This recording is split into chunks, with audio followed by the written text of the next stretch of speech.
It's your boy Kia Orion, the man who is obsessed with making note music and teaching you how to make your own. And in today's tutorial, one of my most popular courses has been on lo-fi beats. And so people are always asking me how to make lo-fi beats and to dive back into that again. And so here we are. I'm listening, I promise.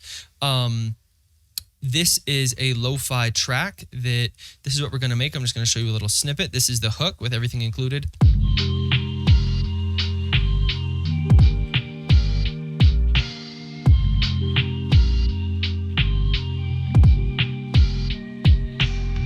And I'm pretty much going to walk you through it one step at a time on every creative decision that I made from start to finish. This won't be getting super technical in terms of lo-fi, the idea as a genre, because my big lo-fi course, I'll have that linked up in the description below, really tackles that more in depth. So all of this is going to be more of creative decisions that I've made along the way and how to help you kind of think about your own lo-fi beats. So if that sounds good, buckle up, check out the description below. Got all types of goodies down there. And yeah, set aside maybe 30, 40 minutes and I'm going to teach you how to make some lo-fi. All right, see you on the inside. All right, so we jumping into this. The first piece of any good lo-fi beat, that's a joke because it can be a ton of different things. But one that you'll hear a ton are Rhodes keys. So like really cool old school keys with different kind of jazzy chords and melodies. So the way that this is that I'm kind of walk you through each decision here and how I got the keys to sound this way. So these are the keys that I started with.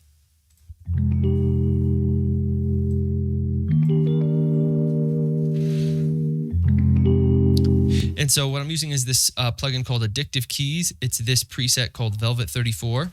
And then this is what I'm doing to it. So first of all, I found these cool chords. I'm terrible at playing keys, but you can find chords and all types of different things. And the first thing I'm doing to make it feel a little bit more human, you want it to feel like you're at the jazz club, right? Like somebody's actually playing keys for you. You don't want it to be super online, or excuse me, more inline. So if you can tell, I've dragged all of these notes off, and some of them are maybe different, velocities, so that way it just makes it feel a little bit more, just a slightly bit more real. You kind of want to mess it up a little bit. So as you can tell, that it's not an exact science. They're all kind of off different amounts, just so that it feels more human. And that's the initial vibe that I started with, these chords, this chord progression. And then don't worry about this compressor. We'll come to that later. A big piece of lo-fi is a lot of the high end is going to be rolled off, depending on the instrument. But like, as you can tell, we'll get to the drums, you'll see a lot of times you want to lo-fi anything, you just pretty much go swoop and just cut off a lot of that kind of high end. And with these keys, I wanted it to still, sometimes you'll see me take a huge cut out. But this is one that I wanted to feel, I knew this was going to be my main instrument, so I wanted it to still have some presence in the high end. That said, this is another plugin that I use a lot, called RC20 Retro Color. If you're into lo-fi, this is almost like a must-have. It just lo-fi's everything pretty much. And this is with it and without it. So check it.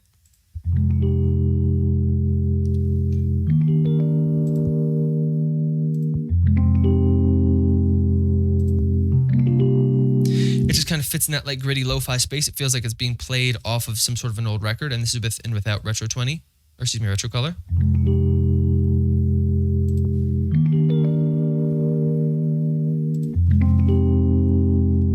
It gives it a little bit of wobble, so it just goes a little bit back and forth, a little bit of distortion, a little bit of kind of vinyl noise, just so it feels a little bit older. And so that's kind of the main piece of the keys. This compressor will come back to later, kind of another piece to lo-fi.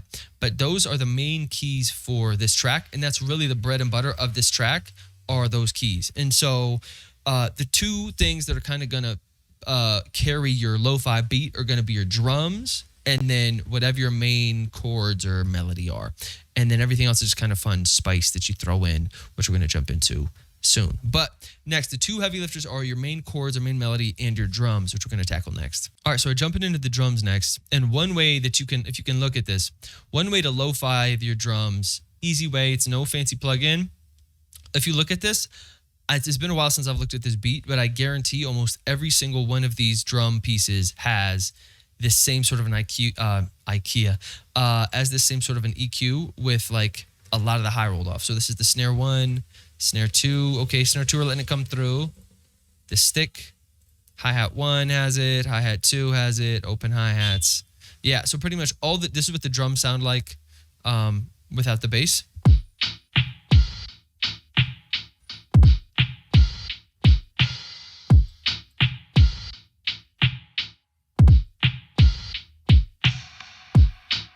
So as you can tell, it's got a bit of a bop to it. Nothing crazy here with the kick. One thing you might want to do is these double kicks. Gives a lot of lo-fi, kind of has that like swag to it almost. It's just like it has a bounce. That it's not like super, everything's kind of dragged off a little bit. So these double kicks, rather than putting like this kick, I had to zoom in and like put it especially close. So that's one tip there. Another one, the snare. Some people drag their snares off or forward or backward. I don't mess around with that too much. For me, I get a lot of my rhythm and bop from my percussion and my hi-hats. That's why I want to focus on this one, because it's pretty straightforward, but also there's some small things that make it interesting. So if we just listen to these hi-hats,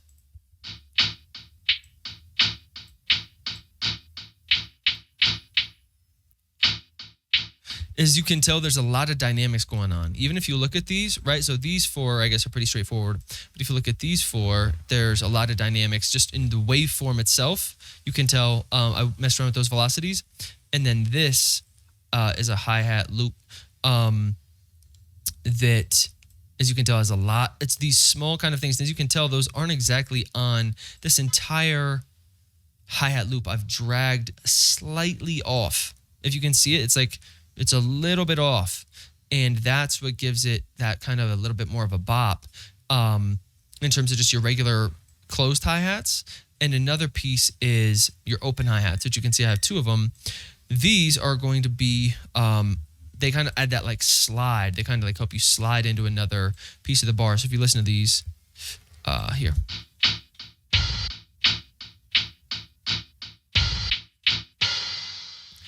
All very old sounding in terms of your open hi-hats. I love doing this. You'll see this almost all my beats. I have open hi-hats.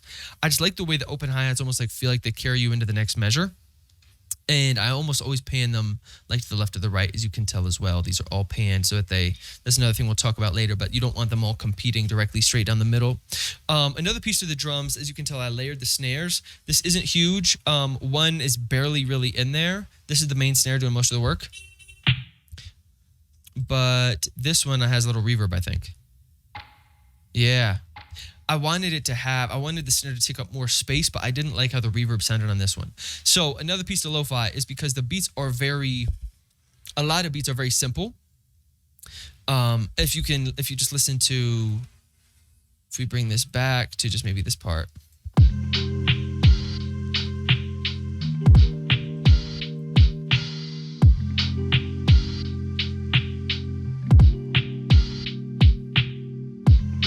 It's like there's not a whole lot going on, so you can really kind of mess around with your reverb to kind of take up some more of that space. And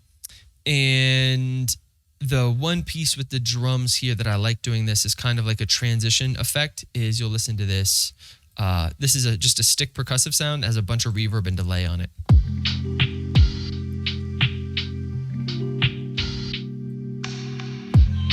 So that's listen, the drums are pretty simple, right? You got pretty much one snare, this one for the hook to make it, because I wanted to get fancy, but pretty much one snare, a little bit of reverb stick, 2 different closed hi-hats, 2 different open hi-hats, and that's it.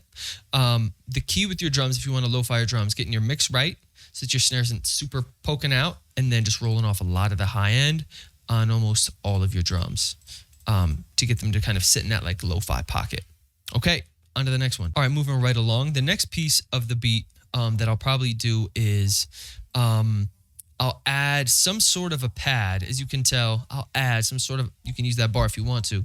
And in this regard, I'm normally going to take almost as you can tell, it's the exact same chords, but I'm just going to switch the instrument a little bit. As you can tell, this is not something that it's not like a main piece to the beat, but it's just adding some presence. So listen to this hook this is an organ that I added.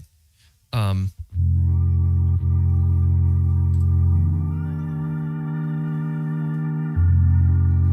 can tell, like in terms of the overall beat, it's pretty quiet.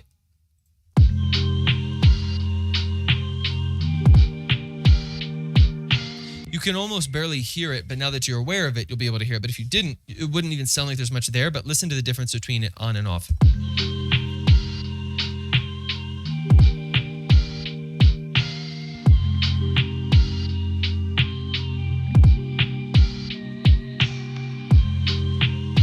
Maybe you can hear a difference, maybe you can't, but if you really train your ears, you'll notice there's just a lot. It feels like there's kind of it just feels like a bit of a bigger beat.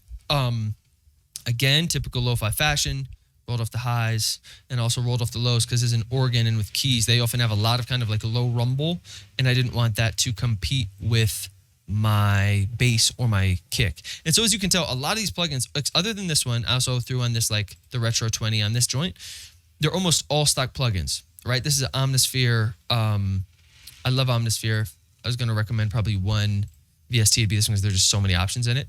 This is, again, preset that then I went in and tweaked it very little and then just added my own kind of swag to it. And so I want to walk you guys through these different pieces of the pads, and then we'll get to the melody. So that's the first pad, is this organ. The next pad is one that I bring in actually in this measure. And as you can tell, it's labeled breathy pad. Again, the lo-fi up here, Retro 20. This one just has a lot of reverb on it. This is a, I don't even know what that means. Some sort of a string with a harmonica.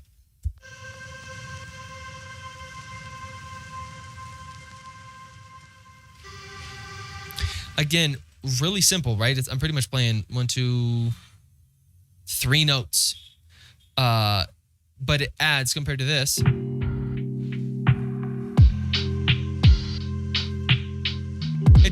it just takes up some of that space. It kind of creates, it makes the beat more interesting. That's not doing a whole lot. It's not like a crazy melody, but it's keeping, even if the listener isn't realizing, they realize the beat is changing. It's not just the same thing over and over. Another piece to that too are like these little beat drops and things of that nature, just kind of add a little bit of the spice to it. But again, this is doing the main heavy lifting with the drums. I'm also bringing in and out different pieces. This is just arrangement, a simple arrangement tip. Not everything you have to have playing at all times, right? You can kind of piece things in and out depending on what's going on. Let the beat build, as Lil Wayne said back in like, what was that, 2009? Let the beat build. Super simple, breathy pad. I'll tell you with this compressors in a second. You probably already know if you're really about that life, but we'll get to it in a minute. So those are my pads pretty much. Is this organ pad? Whoops. Helps if you're actually playing the right piece. And then this pad. Simple. Two other kind of auxiliary instruments added to the main one, and then we'll get to the main. Whoops, and then we'll get to the melody and the bass next. So this next piece is a key. This really depends how you like to make your beats. I'm very much like I love drums, so I'll almost always make chords and then drums, or vice versa, depending on what kind of a mood I'm in, but those are almost always where I'm gonna start. I almost never start with like a lead melody. I almost always add the melody afterwards because I'm just like a chords type of guy. That's just the way I roll, but it's up to you. That being said, having some sort of a little melody you'll hear in a ton of lo-fi songs. It's often either a flute or a guitar, or it'll be also keys again, or some sort of like little blippy synth or something like that. But I like to bring this in just as a clear delineation for people to know this is kind of the hook section. This is the melody section when everything's kind of happening. I like to have some sort of a little melody, not super catchy, doesn't be anything crazy, but this one just felt to me like I could see this playing in a lot of lo-fi beats, right? They have that like anime backdrop. This felt like a very anime sounding instrument to me. So this flute, again, mostly stock plugins here. What these are doing is here, if we turn these off, let's see.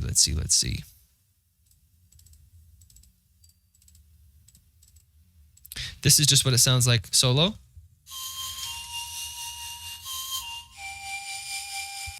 This is like some sort of a wooden flute, I think. Ceramic Bolimba flute. No idea what that is, but it sounded cool. And then what I'm doing here is, again, EQing it so that taking off lows and highs, typical.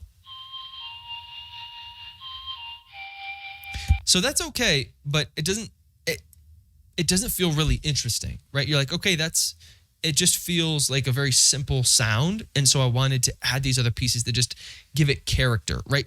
We're 90% of the way there. We just want to add character to the sound. And so that's what this retro color is. Same preset probably as before, Pad Magic. As you can see, this little star, I almost always start with Pad Magic or No More Boring Pads, and then I tweak it.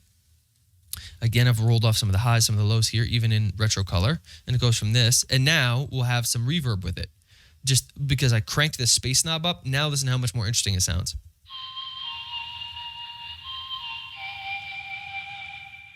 It has character, it has some of that vinyl grit to it, starting to become a different instrument. This is an OTT, this is a multi-band compressor. This is for over the top because this thing does go over the top. But I wanted to really bring that character out. And so I'm only have it cranked at like 36% is with the OTT. Right, just brings out those, makes it just present. I wanted to make it even more present and bring out even more I just wanted to grit it up, add character. I added the saturator with a bit warmer preset. This thing bangs hard. So like I almost never have this more than like maybe 20%, if that. It also boosts the volume a lot. And then I wanted a little bit more reverb, so I added some more reverb to it.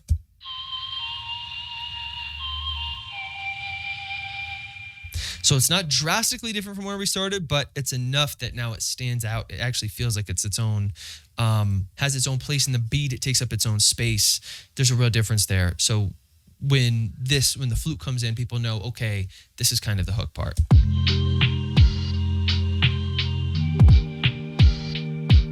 You want to also add these different pieces too and things of that nature. Sometimes you want to add these with the rest of the beat because you can tweak this sound all you want, but then when you add it back into the beat, you might lose some of those things where it might sound, if it's just solo, it might sound like it's, whoa, that's way too much reverb, excuse me, or too little. But when you're playing with the whole beat as a complete piece, that's when you really can dial in your effects, is when it's playing kind of with other things. So we're almost there. We got a little bit of bass and then some lo-fi mixing tips, and we'll get you out of here. Bass, bass, bass in your face. So this is a bass I use a ton for lo-fi.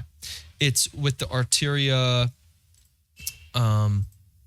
This is like this Arteria. I forget what it's called. I forget what it's called, but it's a suite almost of a bunch of old retro plugins, which I love. And I use this one called the Mini V3. It's this old Moog a lot. For almost, I'd say, probably like 90% of my like lo-fi basses are this one, just because you can start with this preset called a bass you'll use and then tweak it a little bit. Just simple, get out of here, set app. It's like a simple sine, not sine, but just a simple, you'll see what I'm saying.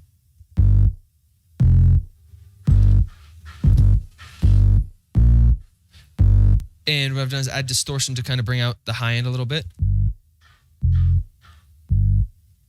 And if you want to, if you can hear with this off, it sounds like it's clicking at the beginning. Like right there, you can hear kind of clicking. Something that you can do is up the attack time and a little bit of the release time, and you can kind of find that sweet spot. So it's not clicking like that anymore. Like, listen to the difference. It's clicky, not clicky anymore. And you can barely even tell that it's starting a little bit late, but you're just bringing it a little bit. You're starting it a little late and also ending it a little bit, I think, early. I think. Either way, just so that way the note isn't running into the next note when it's playing. What I've done here is this Camel Crusher free distortion plugin. I have to load it like this because when I load it now, I don't know what happened, but when I load it up, it just doesn't show me. But I know the plugin well enough now that I just hit this little drop down arrow, swoop, and then I know what all these do and just kind of mess around with it to get the distortion that I wanted. And so that's kind of the whole thing. As you can tell, not a ton of bass. It's not super present like it would be maybe on a normal hip hop track. This is the whole track with the bass.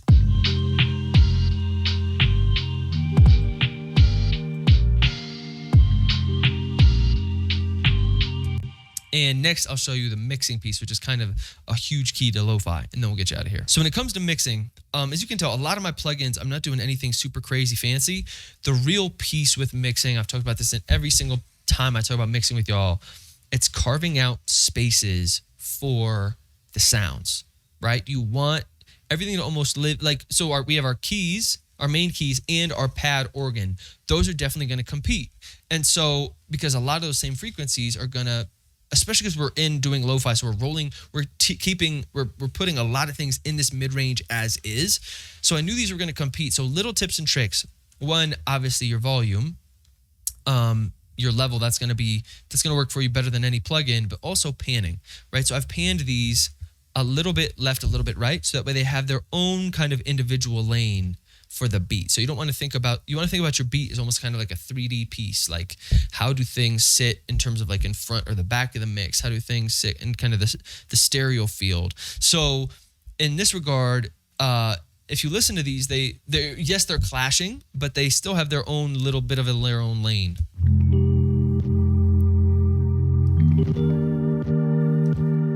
And another piece to this is, the reason why you hear that kind of clicking as they're playing, is it's this. And this is something I want to talk about here in a second. But before we do, I just want to keep talking about panning. So you can tell if you look through, and I have almost everything in my drums, almost everything is panned. Other than my snare and my kick, which are coming straight down the center, almost everything is going to be panned. Just to give it its own space. You just make it a little bit interesting. You carve it out its own space for itself. I just really like that. A key to kind of lo-fi sounds is this sidechain compression, which, if you can tell, I'm actually pretty sure is on every single instrument, other than snares maybe. Other than my drums, it's going to be on every instrument. And I often actually add it to my, I did. I was going to often add it to my hi-hats too, which I did here. This pretty much, the sidechain compression pretty much tells you, it's telling the program that when the kick triggers, to duck out of the way of the kick. And so what I've done here is it sounds a little bit whack when it's not playing fully, but you can't hear those, you can hide a lot of that kind of grit in the track.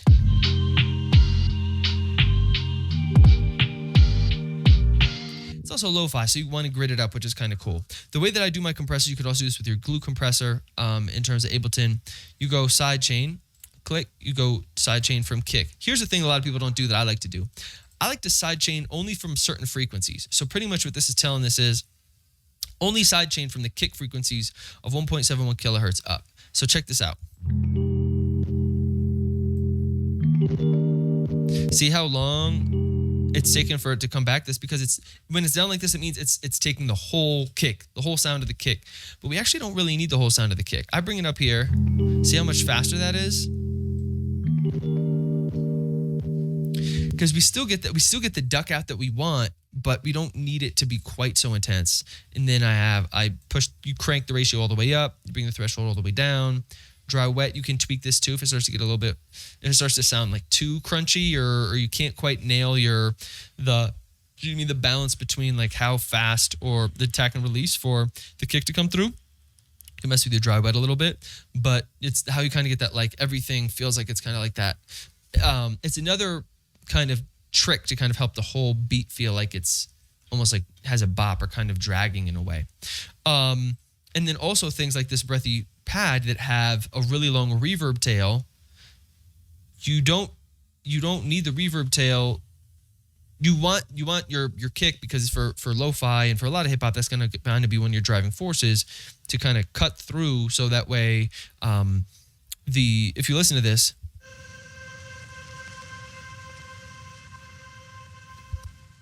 you don't kind of crowd out the low end. And last but not least, the mastering piece. This is my mastering channel. I'm gonna just run through this really quick because this is a chain that I use for pretty much everything. Actually, I'll make that its own video. Hold that thought. All right, so let's jump into mastering.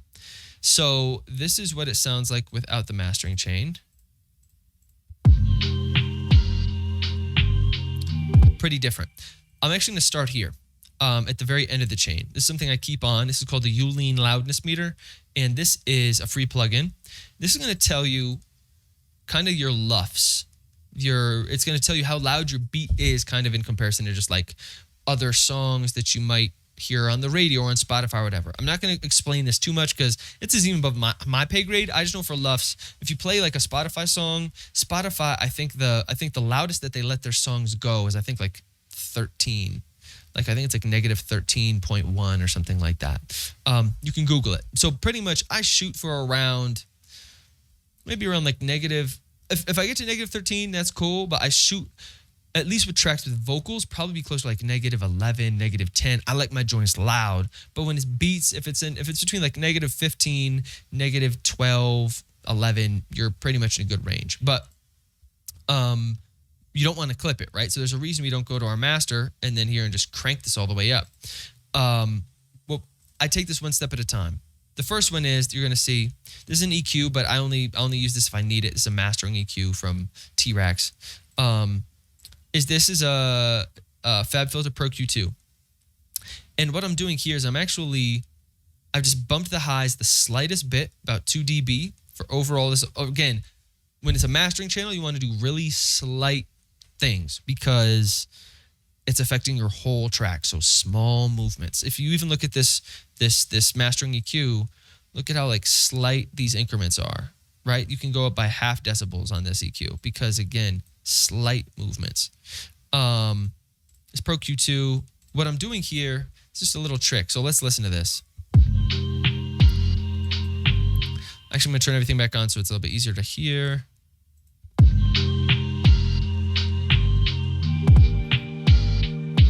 Listen closely. You got to be listening with headphones to catch it.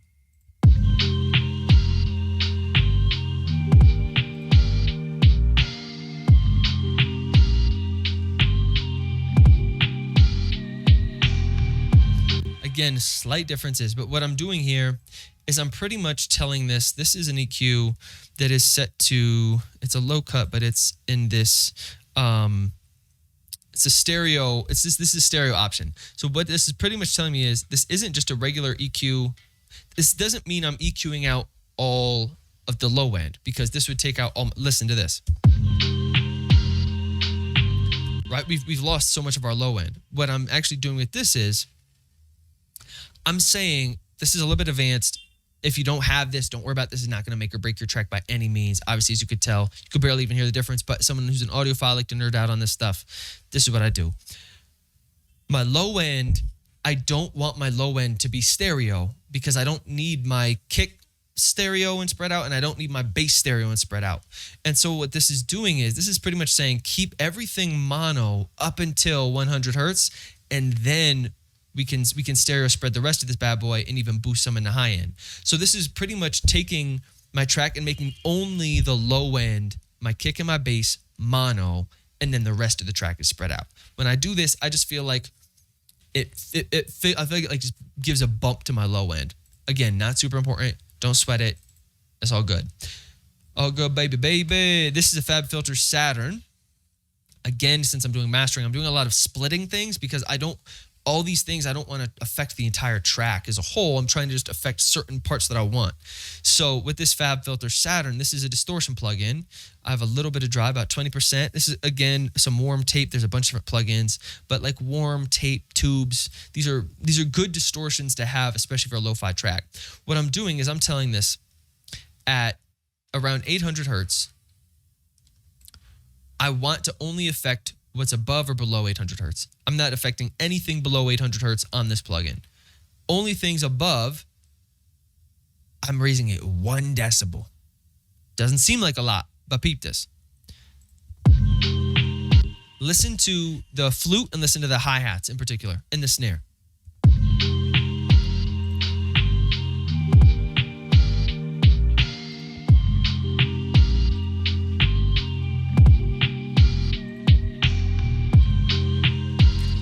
If you're not listening to headphones, you're not going to hear any difference, but it just, I'm adding some distortion to the most of the high end to give it kind of it's not even high end, it's a pretty like medium to high end to give it some shine. And just that alone, I feel like brings out my hi-hats, it brightens the hi-hats, it brightens the snare, the whole nine. The next piece is, this is all from the, these TR5, this is all from the T-Rex mastering suite.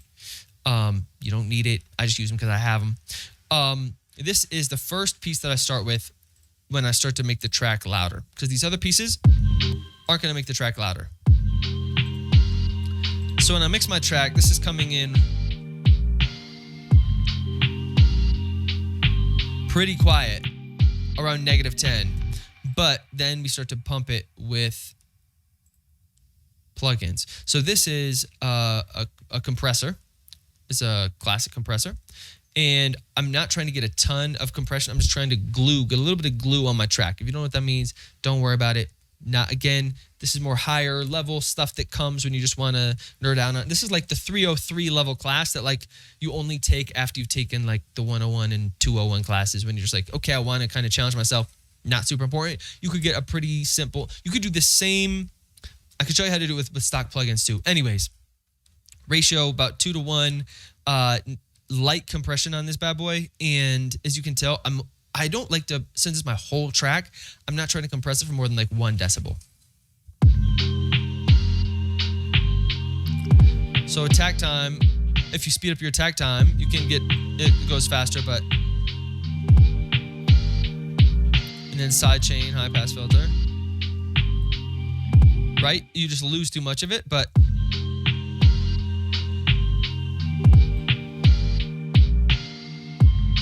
And then I'm bringing the input down a little bit because with this compression added, it's adding some volume, a little bit of volume. This is where before I would just use a limiter, this Pro L2, but now I've started to use a soft clipper. You could get the same effect through your Ableton saturator. If you go in here and go to soft clip, it's going to be pretty much the same thing. Your drive, you'll see a lot of things that look similar. Your dry wet, your output, you'll see a lot of similar things there. But this is a clipper that I have. It's a soft clipper, or it's a classic clipper, excuse me. But the reason it's a soft clipper, what I'm doing is this slope here is rather, when it's hard like this, it just adds, it's too much for me to explain. You just got to trust me on it. For me, I like a little bit more of a rounded slope. And again, my output, I don't want it to reach 0 just to be safe. So I have a little bit less than 0.03, excuse me.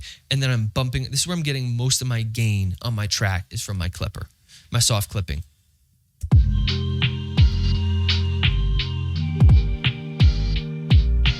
I could probably even push this a little more.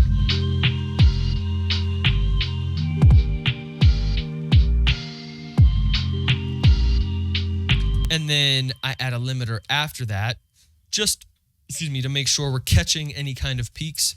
This, you can push a little bit, but for me, I only want to catch my kicks and my snares to kind of be really clipping here.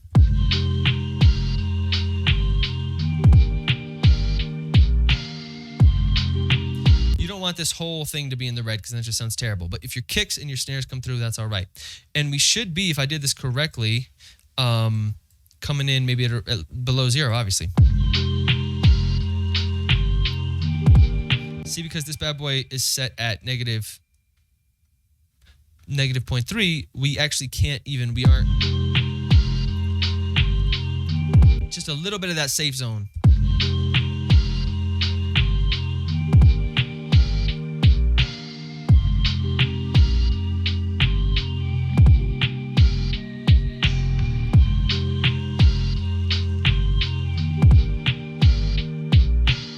Here's the thing about the LUFS. To get a true LUFS reading, you have to actually play it's pretty much an average sound, and it's integrated your average sound. You have to play the whole track start to finish, so that -12 that you saw, just me playing the hook, doesn't actually count. But you just got to take my word for it. After playing it all the way through, it came out to be around -12, -13, somewhere in there. And so that's kind of my mastering chain. That is how I make make a lo-fi beat from start to finish, all the instruments involved, and then how I mix it and master it. I hope that was helpful. If you want more tips, tricks, tactics, all that sort of stuff, you can check it out at beatschoolonline.com, or we also have a YouTube channel at Beat School Online as well. My name is Kia Orion. Thank you so much for tuning in. I appreciate you more than you know. For your class project, just show me a lo-fi beat that you made. So post it up in the class project description below. Post your SoundCloud link, your YouTube, whatever it is, and I'll check it out and give you some feedback. All right. Appreciate you tuning in. As always, check you on the next one. Peace.